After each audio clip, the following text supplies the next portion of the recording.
Bom, para concluir, uma palavrinha sobre a viagem do Bolsonaro aos Estados Unidos e outros países, etc. Primeiramente, a gente deve assinalar que essa viagem é, em grande medida, um golpe de publicidade. Né? O Bolsonaro vai para os Estados Unidos, se abraça com o Trump lá, né? Se abraça num sentido, né? É um eufemismo para outro tipo de relação física, né? E aí isso aí estimula a base dele, fala, olha, o Trump apoia o Bolsonaro é um mito, né? É um grande cara, etc, etc, etc. Porque, na verdade, não... como assinalou a própria imprensa capitalista, não assinaram nenhum acordo, não... Foi uma conversa, né? A conversa é bastante desagradável para quem é brasileiro, porque poucas vezes na história, se é que alguma vez, a gente viu o presidente da República Brasileira ser uma pessoa tão servil, né, a um país estrangeiro, em particular os norte-americanos, como o Bolsonaro está sendo. Mas, em grande medida, é uma coisa que ninguém sabe que se vai ter resultado, se não vai ter resultado. Ficou na conversa, não aconteceu nada de... Pelo menos em público não fizeram nada, né? A própria burguesia mostrou uma enorme insatisfação pelo tipo de política que está sendo seguida aí, apesar de que também falou, bom, mas é propaganda, uma propaganda desagradável, mas propaganda. Bom, o servilismo do Bolsonaro não tem novidade nenhuma, né? A gente simplesmente tem que apontar que isso aí afeta uma parte da demagogia da extrema-direita, bolsonarista, que é o chamado patriotismo, né? Eles não usam a palavra nacionalismo. É o chamado patriotismo. Não tem patriotismo nenhum. Essas pessoas aí, a gente nem dá para dizer que eles são de verdade brasileiros, né? Toda a camada bolsonarista, a maior parte da camada bolsonarista, a gente pode ver claramente que eles têm uma relação estruturada com os norte-americanos. Eles têm casa nos Estados Unidos. Se a gente for observar uma parte deles, eles provavelmente moram nos Estados Unidos e não no Brasil. Né?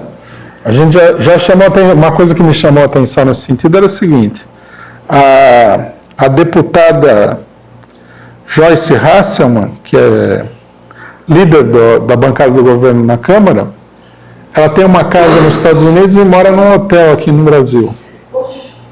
Então eu olhei e falei, bom, então ela mora nos Estados Unidos, né? Porque se eu viajar para os Estados Unidos e ficar num hotel, ninguém vai falar que eu moro nos Estados Unidos. Se ela está num hotel no Brasil e tem a casa dela nos Estados Unidos, ela mora nos Estados Unidos. Eu, inclusive, acho que isso daí é toda uma camada, né, que existe de direitistas, que, inclusive, são ligadas a essa extrema-direita norte-americana, cujos interesses, se nós formos observar bem, estão todos ligados aos Estados Unidos. Interesses econômicos e tal. E que, portanto, eles são uma espécie de grupo que intervém, né, a partir dos interesses norte-americanos, que são os deles também, na política nacional. Veja o Olavo de Carvalho, também mora nos Estados Unidos. Né? E são muitos que são assim. Né? É a famosa turma de Miami. Né? Em Miami você tem cubanos, que são, na verdade, norte-americanos, não são cubanos. Você tem venezuelanos, que são também norte-americanos, tem brasileiros, que, no final das contas, todos eles são como é que se diz? O time colonial dos norte-americanos. Porque a atitude do Bolsonaro já não é uma coisa assim, é um servilismo porque ele é presidente do Brasil, mas você vê que ele, na verdade, ele gosta mesmo dos Estados Unidos, não gosta do Brasil. ele é mais norte-americano do que brasileiro. Essa aqui é a grande realidade. Né? E muitos deles são assim também. O Bolsonaro tem uma declaração antiga que alguém pergunta alguma coisa sobre os suíços, ele fala assim, e você acha que os suíços vão querer vir para esse lixo aqui no Brasil? Quer dizer, já para ele o Brasil é um lixo, o país mesmo é os Estados Unidos, né?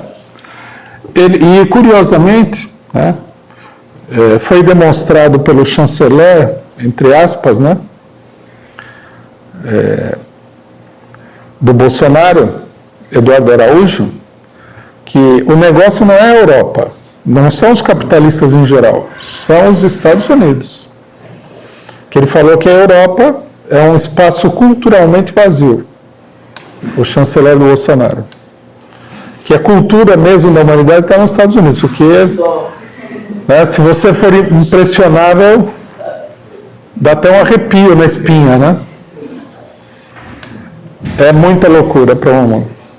Mas você vê que isso daí é uma camada que é estranha ao Brasil. Bom, o ministro da Educação falou que o brasileiro é canibal, né? O Bolsonaro falou que tudo bem os norte-americanos entrarem no Brasil sem visto, porque os norte-americanos são todos super educados, né? Gente da melhor qualidade, como já havia dito o Dallagnol, né? Que os Estados Unidos foi colonizado por cristãos.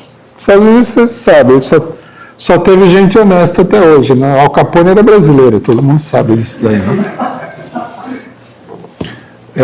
Então, é um pessoal que é mais norte-americano do que uma boa parte da população norte-americana, porque eu tenho certeza que muito operário norte-americano, gente pobre, chega e fala assim, isso aqui nos Estados Unidos, isso aqui é um lixo.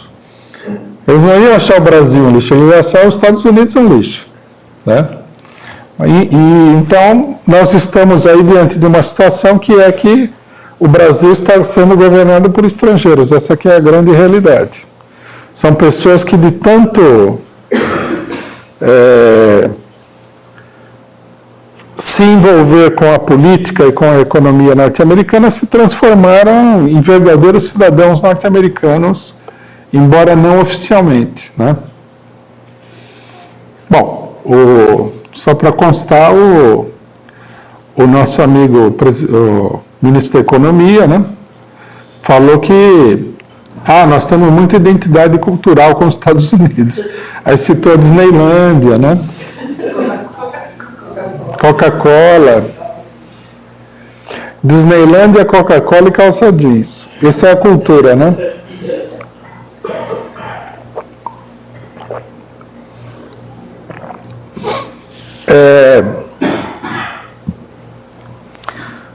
Os jornais burgueses, um jornal burguês no editorial falou assim, a gente precisaria explicar ao ministro das Relações Exteriores brasileiro se é que vale a pena explicar alguma coisa. Quer dizer, que o governo não é levado a sério nem pela própria burguesia, né? Aí o Bolsonaro e o filho do Bolsonaro deram a entender que o Brasil apoiaria uma ação militar nos Estados Unidos. Aí os militares correram aqui e desmentiram rapidamente isso daí. Quer dizer, é um governo que, na realidade, ele já era um governo muito artificial, muito contraditório, mas com o aprofundamento da crise, ele vai se transformando num governo meio fantasmagórico, né? É preciso manter o Bolsonaro lá, porque se você tirar o Bolsonaro e colocar o Mourão, quem que vai dar sustentação para o Mourão? As pessoas que apoiam o Bolsonaro não apoiam o Mourão. E quem apoiaria o Mourão seria alguém que apoiaria o Alckmin e tal, e isso daí não está colocado, não há sustentação. Então, o agravamento da crise tende a ser um processo constante. E a contrapartida do agravamento da crise é o desenvolvimento da mobilização popular contra o governo. É isso que nós teríamos que buscar.